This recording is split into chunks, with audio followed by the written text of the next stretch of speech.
Espace TV. Espace TV, le 10 minutes. Les 17 nouveaux commissaires sont passés devant le président de la Cour constitutionnelle pour prêter serment conformément aux dispositions de l'article 9 de la loi organique. Tous ont juré de remplir loyalement et librement leur mission. Je le jure. Après la prestation, le président de la Cour constitutionnelle a attiré l'attention des nouveaux commissaires sur le travail qui les attend. Par ailleurs, il est évident que le statut du commissaire est incompatible à toute velléité visant à faire acte de candidature à une élection politique quelconque. C'est aussi l'occasion pour moi d'attirer votre attention sur les attentes légitimes du peuple de Guinée vis-à-vis de la commission électorale nationale indépendante. Il attend le peuple de vous le professionnalisme, la rigueur dans la conduite des échéances électorales. Les Guinéens également, surtout les acteurs politiques, les attendent sur plusieurs autres chantiers. L'un des commissaires en est conscient. Nous avons confiance en toi. Tu es venu à la CENI honorablement, travaille honorablement pour y sortir honorablement. Je prie Dieu qu'il m'assiste dans ce cadre. Nommé pour un mandat de 5 ans, tous les yeux sont désormais rivés sur ces commissaires, surtout pour l'élaboration d'un chronogramme pour les élections législatives et présidentielles. Face à la presse, Moustapha Mami Diaby a commencé par dresser le constat du secteur des télécommunications qui s'imposait avant 2011. Parmi ces réalités, on peut citer le faible taux de pénétration des télécoms qui se chiffrait à moins de 40%. Et quant au pourcentage de couverture du territoire national des réseaux mobiles en 2011, il était de près de 15%. À cela s'ajoute un cadre légal et réglementaire décalé des réalités et non attractif. Nous étions dans un pays où il n'y avait presque pas d'infrastructure large bande. Nous étions dans un pays où la fixation des tarifs des différents services fournis par les opérateurs était fantaisiste. Nous étions dans un pays où le coût des produits et services de télécommunication, notamment Internet, était au-dessus des moyens des citoyens guinéens. Conscient de cette triste réalité, le chef de l'État, au lendemain de sa prestation de serment, a instruit le département de mettre en œuvre une stratégie et une politique de développement des télécommunications en Guinée. C'est en cela que plusieurs réformes ont été engagées pour restructurer ce secteur afin de s'assurer de la cohérence des interventions des différents acteurs publics, institutionnels et privés. L'accent a été surtout mis sur le développement des infrastructures et autres facilités dans le domaine de la téléphonie mobile.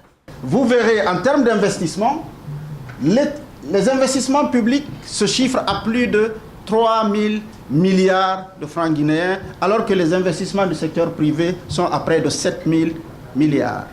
Cet investissement nous a permis de quitter d'un taux de pénétration de moins de 40%, c'est-à-dire moins de 3 millions à 12 millions d'abonnés aujourd'hui dans le secteur de la téléphonie mobile. Cela veut dire qu'il y a beaucoup plus de cartes SIM que de population en Guinée.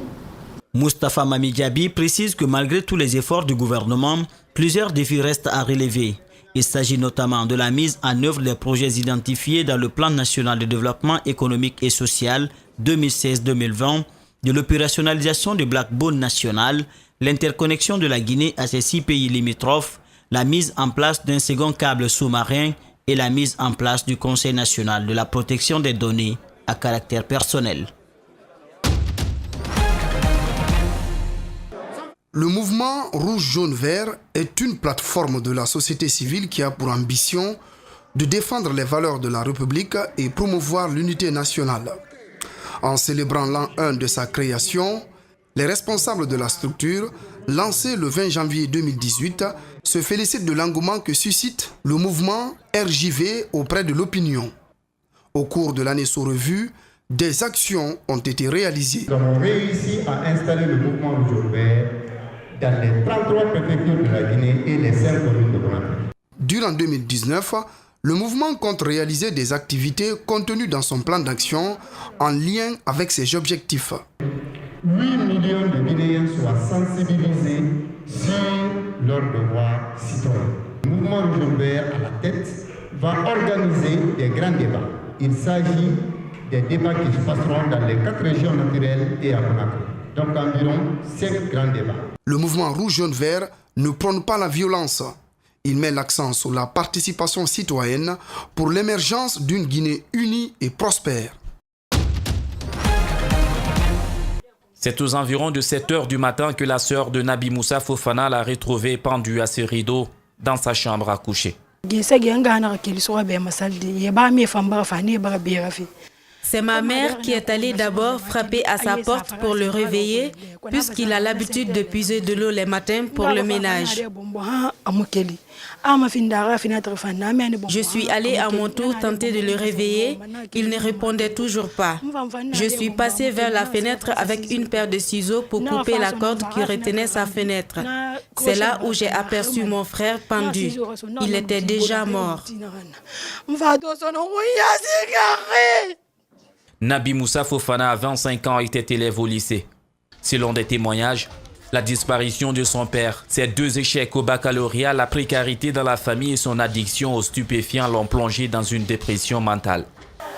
Il a une fois eu la dépression mentale. On l'a envoyé à Donka. Il a passé au moins 2 semaines. Après avoir rétabli, il est revenu à Mané encore.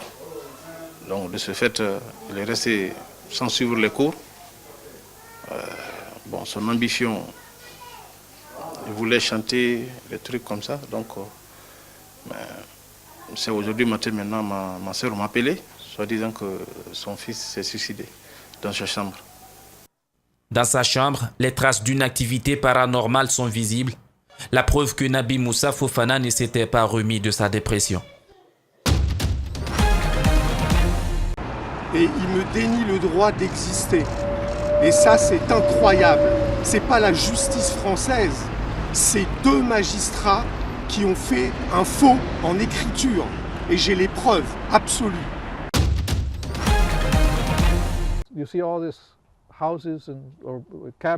Chez les Cavazos, cette terre au bord du Rio Grande évoque des souvenirs d'enfance.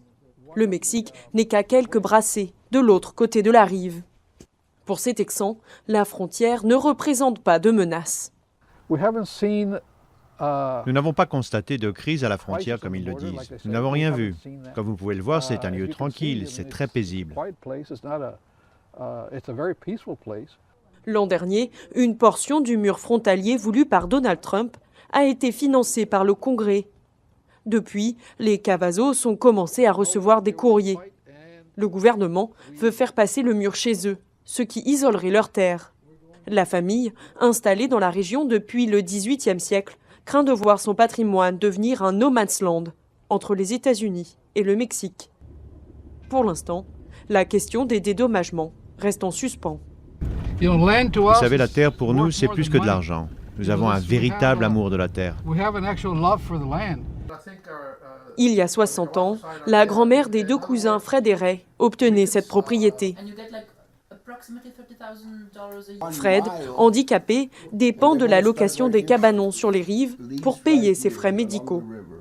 La famille veut porter l'affaire devant les tribunaux. Allouer tous ces millions qu'ils demandent pour faire une clôture ou un mur. Et pense-t-il aux gens ici, je vais mourir à cause de sa stupidité.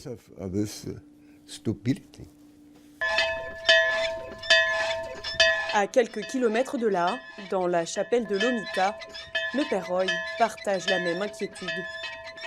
Ce monument historique centenaire risque de se retrouver pris en étau entre le mur et le fleuve. Le père et son diocèse, eux aussi, ont décidé de porter l'affaire en justice. Ce mur des 2 côtés, il va nous isoler de l'église, mais ça va être aussi un symbole pour nos voisins. Ça dit, nous avons peur de vous et nous pensons que vous n'êtes pas bon. Nous ne voulons pas de vous ici. La symbolique est assez horrible. Captain Johnny! Sur les rives, les restes d'une tentative de passage de clandestins. La frontière est devenue un enjeu national qui déchaîne les passions.